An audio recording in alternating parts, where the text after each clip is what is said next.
வணக்கம் நண்பர்களே. இபிஎஸ் ஓய்வூதியம் அதிகரிக்கிறதா? தொழிலாளர் அமைச்சகம் கூறியது என்ன? அது பற்றி இந்த வீடியோவில் நம்ம முழுவதும் பார்க்கலாம். அதுக்கு முன்னாடி நம்ம சேனலை இது வரைக்கும் சப்ஸ்கிரைப் பண்ணலன்னா சப்ஸ்கிரைப் பண்ணிக்கோங்க. அப்படியே பக்கத்தில் உள்ள பெல் பட்டனை மறக்காமல் ப்ரெஸ் பண்ணிக்கோங்க. தற்போது இபிஎஃப்ஓவின் ஓய்வூதிய கட்டமைப்பின் கீழ் தகுதியுள்ள ஓய்வூதியதாரர்களுக்கு குறைந்தபட்ச ஓய்வூதியமாக மாதத்திற்கு ரூபாய் 1000 வழங்கப்படுகின்றது. இதை அதிகரிக்க வேண்டும் என நீண்ட நாட்களாக கோரிக்கை உள்ளது. பணவீக்கம் வேகமாக அதிகரித்து வரும் காலகட்டத்தில் லட்சக்கணக்கான ஓய்வூதியதாரர்களுக்கு பணி ஓய்வுக்கு பிந்தைய வாழ்க்கை மேலும் மேலும் கடினமாகி வருகிறது.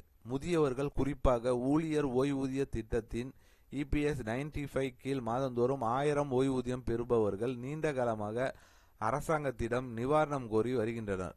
மருத்துவ செலவுகள், மருந்துகள் மற்றும் அன்றாட செலவுகளுக்கு இடையில் இபிஎஸ் மூலமாக அளிக்கப்படும் குறைந்தபட்ச மாத ஓய்வூதியமான 1000 அவர்களின் அடிப்படை தேவைகளை பூர்த்தி செய்ய கூட போதுமானதாக இல்லை.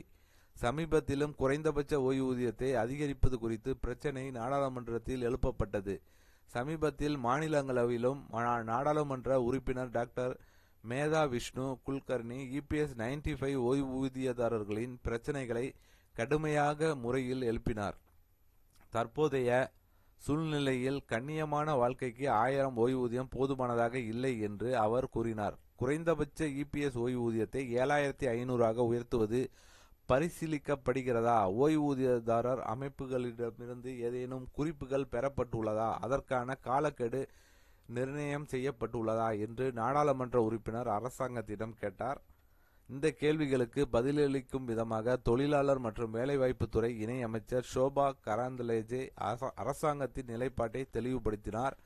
குறைந்தபட்ச இபிஎஸ் ஓய்வூதியத்தை 7500 உயர்த்துவதற்கான எந்த திட்டமும் தற்போது அரசாங்கத்திடம் இல்லை என்றும் அதற்கான காலக்கெடு எதுவும் நிர்ணயம் செய்யப்படவில்லை என்றும் விளக்கமாக தெரிவித்துள்ளார்.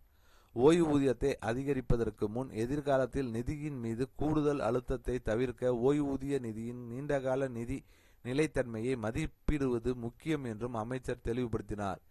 இபிஎஸ் 95 என்பது பங்களிப்புகள் மற்றும் சலுகைகள் இரண்டும் முன்கூட்டியே தீர்மானிக்கப்படும் ஒரு திட்டம் என்றும் அமைச்சர் தெளிவுபடுத்தினார்.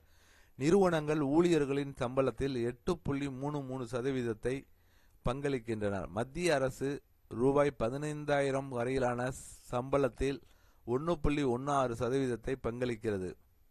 இந்த வைப்பு தொகையிலிருந்து அனைத்து இபிஎஸ் ஓய்வூதியதாரர்களுக்கும் ஓய்வூதியம் வழங்கப்படுகிறது.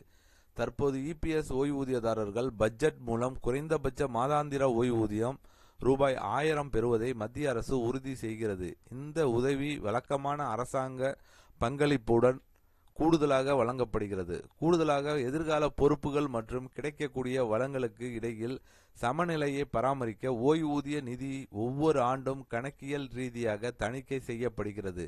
இபிஎஸ் 95 கீழ் தனித்தனி மாநில வாரியான ஓய்வூதிய நிதிகள் இல்லை என்று அரசாங்கம் தெளிவுபடுத்தியது. எனவே தனிப்பட்ட மாநிலங்களின் கோரிக்கைகளின் அடிப்படையில் அல்லாமல் தேசிய அளவில் முடிவுகள் எடுக்கப்படுகின்றன.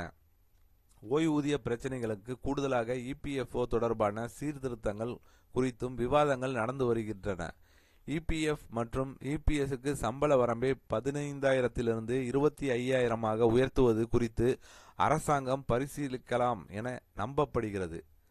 ஸோ இபிஎஃப் ஊழியர்களுக்கு இது கண்டிப்பாக தனியார் துறை ஊழியர்களுக்கு கண்டிப்பாக இது ஒரு பயனுள்ள தகவலாக இருக்கும்னு நினைக்கிறேன். இந்த தகவல் உங்களுக்கு பிடித்திருந்தால் லைக் பண்ணுங்கள், அப்படியே ஒரு ஷேர் பண்ணுங்கள். மீண்டும் இது போன்று வேற ஒரு வீடியோவில் சந்திப்போம்.